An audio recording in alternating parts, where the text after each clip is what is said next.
kesempatan kali ini, ada satu kisah yang datangnya dari salah satu adat di Pasundan. Salah satunya tentang pelajang jawokan yang dikenal di tanah Pasundan. Awal ceritanya itu, ada salah satu pegawai negeri yang baru saja dinas di salah satu pelosok desa di tanah Pasundan. Tapi ada salah satu pihak yang tidak mempercayai dengan adat ataupun hal yang mistis, apalagi tentang guna-guna. Karena ketidakpercayaannya ini membuat petaka bagi dirinya dan juga sang istri. Sebut saja namanya Joko. Joko ini sebagai guru PNS dan juga istrinya yaitu Sari. Mereka baru menikah beberapa bulan yang lalu. Ketika Joko ini diangkat menjadi PNS dan ditugaskan di salah satu pelosok desa di Tanah Sunda, dia meminta izin ke salah satu kepala desa setempat. Ia meminta izin bahwa dirinya ditugaskan di desa ini untuk mengajar anak-anak yang masih sekolah dasar. Setelah meminta izin, Joko ditunjukkan rumah dinas oleh kepala desa setempat. Tidak berselang lama, mereka tinggal di rumah dinas itu, yang ternyata rumah dinas yang dihuni oleh Joko dan istrinya ini, menurut cerita yang beredar beberapa tahun yang lalu, di rumah itu ada satu kejadian pembunuhan yang dilakukan oleh asisten rumah tangga terhadap anak dari sepasang suami istri yang dinas di desa tersebut.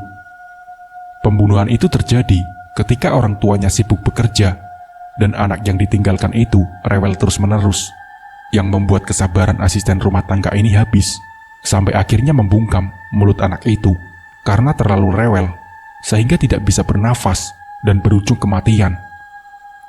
Untuk menghilangkan jejak, jasad anak itu dilempar di salah satu sumur di tempat rumah dinas tersebut, dan asisten rumah tangga itu pun kabur.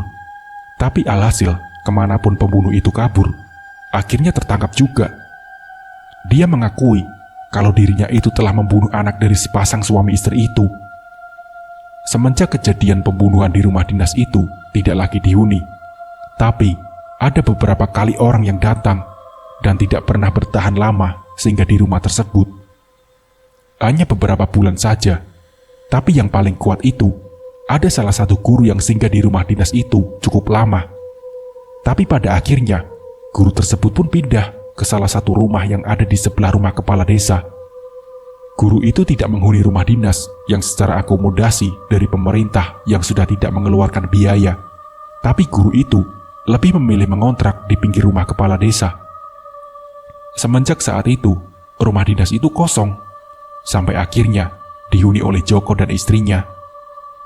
Istrinya Joko ini bukan seorang PNS. Dia itu seorang ibu rumah tangga, dan sebagai pengantin baru, dia diajak oleh suaminya kemanapun suaminya ini ditugaskan. Saat istrinya Joko ditinggal mengajar karena kesulitan fasilitas air, istrinya itu sering meminta pertolongan warga untuk mengambil air di sumur tetangga. Saat mengambil air, ada salah satu warga atau pemuda yang nongkrong di depan rumah dinasnya, dan pemuda itu sering mengganggu ketika istrinya Joko itu lewat. Istrinya Joko itu sering diganggu karena kecantikannya. Joko yang kali pertama dinas di desa tersebut sebagai guru, dia ingin bersosialisasi dengan tetangga sekitar. Nah, kebetulan Joko ini mengenal pemuda setempat, di antaranya yaitu Marwan. Marwan itu sering menceritakan tentang adat istiadat desa ini, tentang adanya pelet jang jawokan, tentang adat istiadat di tempat tersebut. Kalau dilanggar itu, ada pantangannya atau dampak yang akan terjadi jika orang atau pendatang itu melanggarnya. Tapi waktu itu, Joko yang memang dikenal sebagai guru yang logis, yang tidak berpikiran aneh-aneh, apalagi mempercayai dengan hal yang gaib dan mistis. Saat Marwan bercerita, Joko tidak menghiraukan apa yang disampaikan oleh Marwan, tapi tidak dengan istrinya Joko, yaitu Sari. Dia, setiap ditinggal Joko mengajar di pagi hari atau siang hari, dia sering melihat penampakan anak kecil yang merangkak di dapur. Namun bukan hanya merangkak, tapi juga sering mendengar tangisan dan jeritan anak kecil. Sari yang waktu itu menceritakan ke Joko yang sebagai suaminya, Joko tidak pernah menghiraukan apa yang disampaikan istrinya, walaupun kejadian itu berulang-ulang menimpa Sari, dan yang dikatakan Joko kepada istrinya itu. Mungkin kamu terlalu berhalusinasi atau berkeinginan mempunyai anak dari hubungan kita sebagai pengantin baru, ucap Joko. Kejadian yang menimpa Sari itu tidak pernah dihiraukan oleh Joko. Sari yang memang setiap hari harus mengambil air di tetangga sebelah yang harus melewati para pemuda di tempat rumah dinasnya. Ketika Sari lewat, ada salah satu pemuda, yaitu Marwan. Dia menakut-nakuti Sari. "Hati-hati ya Mbak, di tempat itu angker," kata Marwan. Namun omongan Marwan itu sama sekali tidak digubris oleh Sari. Sepulangnya mengambil air, langkah kakinya harus pelan dan hati-hati karena membawa satu ember penuh isi air. Saat pulang pun, Marwan masih menakut-nakuti Sari.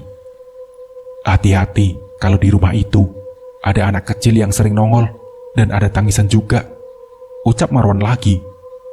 Seketika juga, Sari menaruh ember yang berisi air dan Sari duduk di antara para pemuda setempat. Sari pun ngomong sama Marwan, "Saya beberapa minggu ini memang sering melihat anak kecil yang merangkak dan saya mendengar tangisannya juga. Saat saya bilang ke suami saya, dia sama sekali tidak percaya," ucap Sari.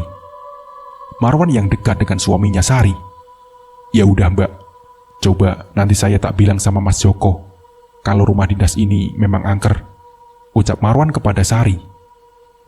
"Tolong ya sampaikan biar suami saya itu percaya. Dan terima kasih banyak ya," ucap Sari kepada Marwan.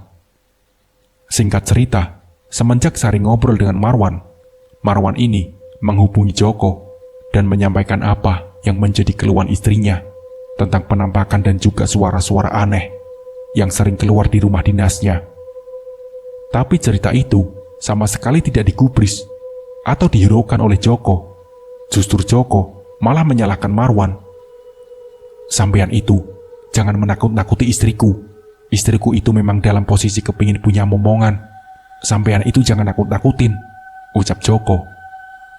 "Saya ini gak nakut-nakuti sampean. Tapi cerita yang beredar di rumah dinas itu yang sampean tinggal, ya seperti itu," ucap Marwan. Karena desakan Marwan agar Joko ini percaya, tapi Joko justru berkata, "Sudahlah, soal itu biar nanti saya urus sama istri saya," ucap Joko kepada Marwan. Selesai mereka ngobrol, Joko ini pulang menemui istrinya. Dia ngobrol tentang hal yang diceritakan Marwan. "Kamu sebagai istri di rumah itu jangan terlalu percaya dengan orang-orang sekitar, apalagi dengan orang baru. Kita ini baru beberapa minggu tinggal di sini, tapi kamu sudah mengenal Marwan, sudah mengenal orang-orang sekitar. Bukannya saya nggak boleh, saya juga merasakan hal yang sama. Sebagai seorang guru, saya juga harus bersosialisasi dengan tetangga. Tapi kalau kamu istriku bergaul dengan pemuda, apalagi dengan Marwan, terus terang saya melarang, karena Marwan itu sering melihat kamu. Dia itu seakan-akan ingin memiliki kamu. Saya tahu itu, makanya saya larang kamu dekat dengan Marwan," ucap Joko kepada Sari. Semenjak saat itu, Sari tidak pernah bercerita tentang siapapun selain ke suaminya. Ketika Sari digoda dan diganggu, Sari tidak pernah menghiraukan candaan atau gangguan yang dilontarkan oleh Marwan dan teman-temannya. Saat mengambil air, Sari langsung pulang ke rumah dinasnya. Langsung ditutup pintunya, walaupun Marwan seringkali datang dengan maksud untuk berkenalan, bersilaturahmi, dan sebagainya. Tapi tidak pernah dibukakan pintu oleh Sari, karena memang Joko sebagai suaminya itu melarang Sari berdekatan dengan pemuda yang ada di sekitar rumah dinasnya. Marwan yang merasa diajukan oleh Sari, Marwan mencoba dengan salah satu cara, yaitu dengan menggunakan media pelet yang dinamakan pelet jangjawokan, yang dikenal di salah satu desa pelosok, yang dampaknya itu, kalau tidak ada yang meninggal dari salah satunya, pasti bisa berakibat perceraian, dan kalau tidak kesampaian, wanita tersebut bisa menjadi gila. Ketika suaminya Sari sedang melakukan rapat yang memang diketahui oleh Marwan kalau Joko akan rapat, dan istrinya yang sering mengeluh ketakutan, sering mengeluh hal mistis, hal gaib yang Joko ini tidak percaya sama sekali, Joko meminta beberapa pemuda, termasuk Marwan ini, untuk duduk di depan rumah dinas yang ditempati istrinya dan diberikan biaya untuk rokok, untuk ngopi, dan untuk makan. Para pemuda disuruh duduk untuk menjaga istrinya, agar istrinya tidak ketakutan selama Joko ini rapat di luar kota. Karena rapat sebagai guru, mungkin ada rapat bulanan yang harus dihadiri. Dan waktu itu, kesempatannya Marwan untuk melakukan ritual untuk bisa mendapatkan Sari istrinya Joko. Marwan melakukan itu tanpa diketahui oleh Joko dan juga teman-temannya yang disuruh untuk menjaga rumah dinas yang dihuni Joko dan Sari. Di esok harinya, mereka ini duduk sambil ngobrol kurang lebih jam 9.30 malam sampai Joko ini pulang. Joko ketemu dengan rombongan yang duduk di teras untuk menjaga istrinya. Rasa terima kasih diucapkan ke rombongan yang duduk itu, dan setelah itu mereka pergi meninggalkan tempat yang dihuni Joko. Sari yang sudah menunggu kedatangan suaminya langsung dibukakan pintunya karena dia mengetahui suara suaminya itu ada di luar. Ketika dibuka pintunya, Sari langsung saja memeluk Joko. "Ada apa? Kok kamu tiba-tiba meluk kayak kangen aja?" kata Joko menyambut istrinya. Bukan itu, Mas. Tapi yang terjadi, penampakan anak kecil, Mas. Dan suara anak kecil itu benar-benar nyata, Mas," ucap Sari. "Sudahlah, nggak usah dipikirkan hal seperti itu. Itu hanya halusinasi saja. Mungkin ketakutan kamu yang berlebihan. Sudahlah, saya capek. Sekarang kita istirahat saja." Setelah itu, Joko pun mandi dengan air hangat. Setelah mandi, dia langsung beristirahat. Esokan harinya, dampak dari pelet yang sudah diritualkan oleh Marwan ternyata langsung bereaksi. Di pagi hari, ketika Joko ini ingin berangkat mengajar, hal yang tidak biasa itu muncul dari perilakunya Sari. Sari yang biasanya menyiapkan sarapan, menyiapkan minuman atau semacamnya di pagi hari itu, tidak dilakukan oleh Sari. Tapi waktu itu Joko mengira Sari kelelahan karena menunggu dirinya pulang. Tapi itu terjadi berulang-ulang, sampai akhirnya Joko bilang ke Sari, "Kamu kenapa? Kok tidak seperti yang dulu lagi? Setiap kali saya mau berangkat mengajar kok tidak ada sarapan. Harus saya yang ambil sendiri, ambil minuman sendiri, seperti ada istri tapi tidak ada istri. Kamu juga sudah tidak melayani aku, dan kamu sudah cuek sama aku," kata Joko berujar ke istrinya. Sari, ketika dibilang seperti itu, emosinya langsung naik. Langsung marah-marah ke Joko, seolah-olah ada yang merasuki tubuhnya Sari. Apapun yang disampaikan Joko ke Sari, Sari selalu marah-marah, sehingga sering terjadi perdebatan, bahkan pertengkaran itu didengar oleh tetangga sekitar. Dan itu sangat sering terjadi, bukan hanya setiap pagi, tapi hampir setiap waktu. Pagi, siang, sampai malam, Joko dan istrinya berdebat terus. Pertengkaran itu selalu membuat gaduh di rumah dinas, tempat mereka yang mengganggu lingkungan sekitar mereka tinggal. Marwan yang memang mengetahui dampak dari pertikaian itu karena ulahnya, Marwan pura-pura jadi penengahnya. Seketika juga perdebatan antara Joko dan Sari mereda dengan sendirinya. Mereka didudukan di tengah ruangan. Mereka itu menurut disuruh Marwan. Apalagi Sari, apapun yang dikatakan oleh Marwan, Sari selalu menurutinya. Joko yang mulai berpikiran yang aneh-aneh terhadap Marwan dan mulai mencurigainya. Selepas Marwan dan lainnya itu meninggalkan Joko dan istrinya, "Kamu itu kenapa? Kenapa segala ucapan yang keluar dari mulutnya Marwan kamu turuti? Sedang saya sebagai suamimu mendengarkan saja kamu tidak mau," ucap Joko ke Sari. Setelah Joko mengucapkan itu, tidak berselang lama, Sari langsung pergi keluar rumah, entah mau kemana. Di esok harinya, Joko ini tidak berangkat mengajar. Joko yang mengambil air di sumur tetangga. Nah, waktu dirinya itu selesai mengambil air, Joko bertemu dengan salah satu tetangga, yaitu seorang ibu-ibu. Joko pun sempat dihentikan. "Pak Joko, mohon maaf banget kalau saya melihat istri Bapak yang akhir-akhir ini, yang minggu-minggu ini berperilaku aneh.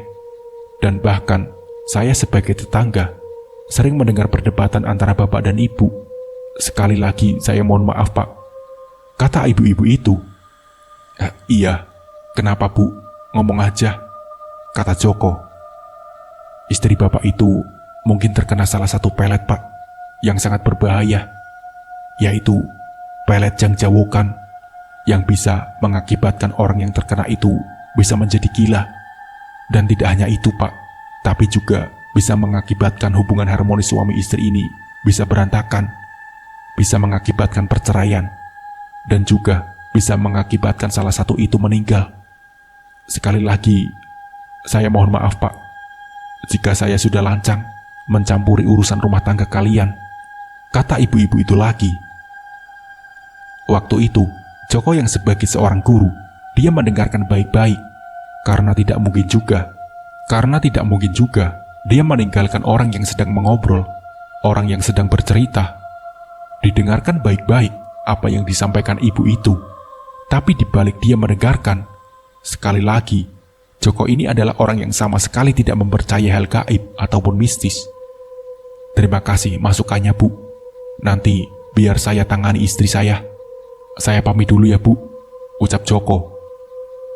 Sesampainya di depan pintu, istrinya Joko langsung marah-marah. Kemana saja kamu? Ambil air saja lama banget, ucap istri Joko. Itu yang Joko alami. Setiap hari harus menghadapi perilaku istrinya itu. Joko benar-benar sangat kesal, karena setiap kali perilaku ataupun perkataan yang dilakukan Joko pasti berujung pertengkaran, dan itu berlalu sampai berbulan-bulan. Dan yang membuat Joko ini merasakan kesabarannya habis, karena perilaku aneh istrinya yang hampir seperti orang gila. Antara percaya dan tidak, Joko sempat memikirkan dan merenung apakah benar omongan ibu itu kalau istriku ini terkena pelet.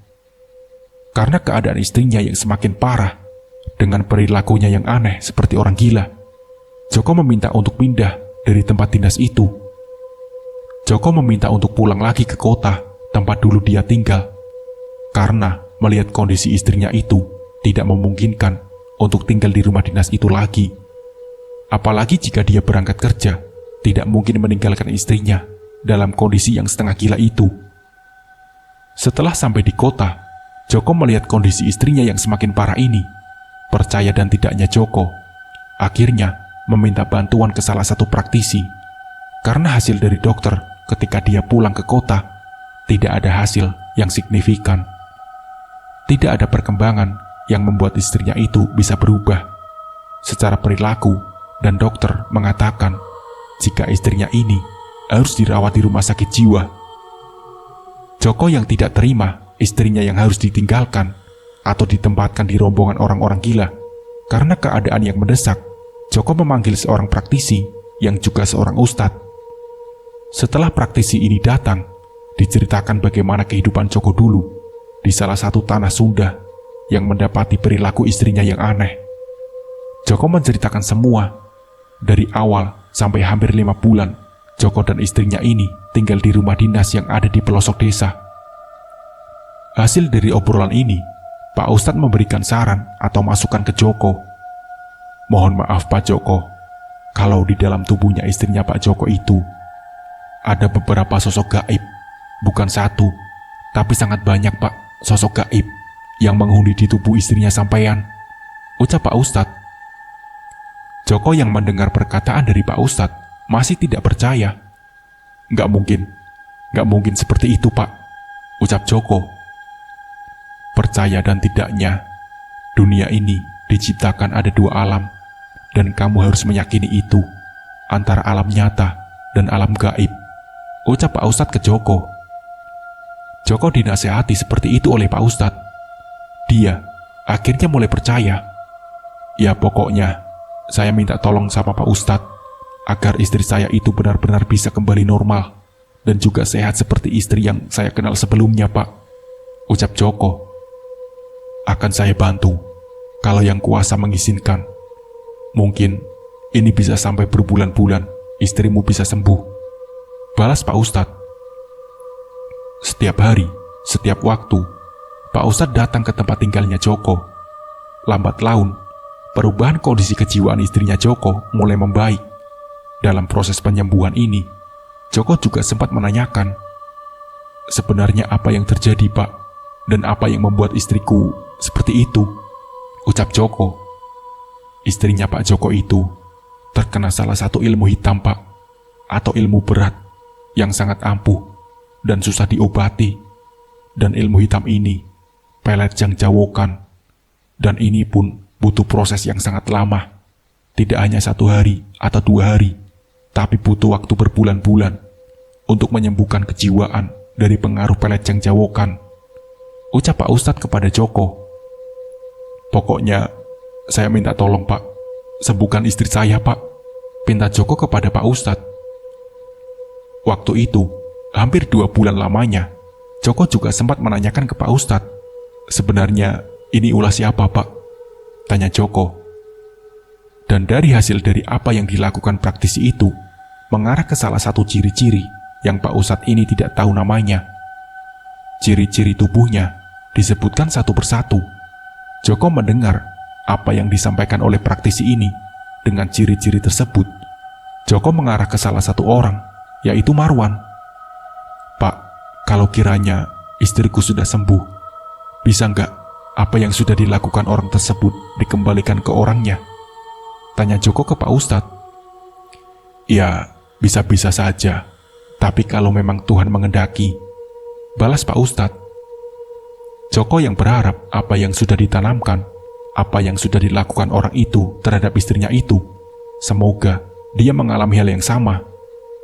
Joko yang melihat kesembuhan istrinya yang berangsur-angsur pulih, membaik secara kejiwaannya, tanpa sepengetahuan praktisi dan orang tuanya.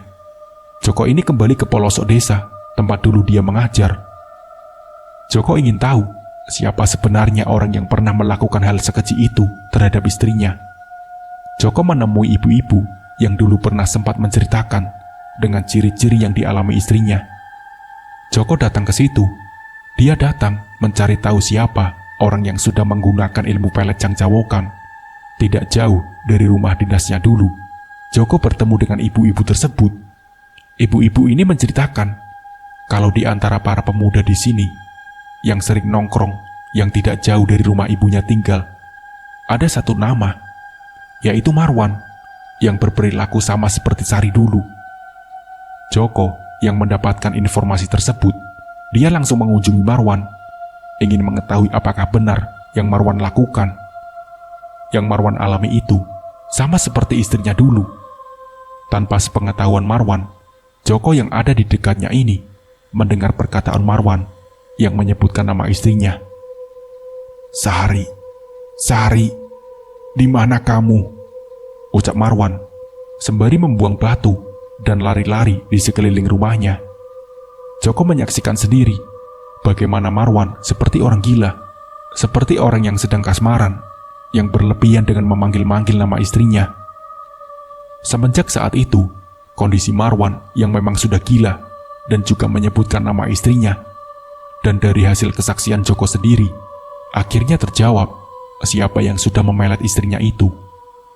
Semenjak saat itu, Joko ini percaya bahwa hal gaib itu benar-benar nyata, dan dia meyakini sepenuhnya bahwa dunia ini benar-benar tidak hanya berdasar dari akal dan logika saja. Nah, seperti itulah ceritanya. Semoga dari cerita ini kita bisa mengambil hikmah dan pembelajarannya. Mungkin cukup sekian dari saya. Wassalamualaikum warahmatullahi wabarakatuh.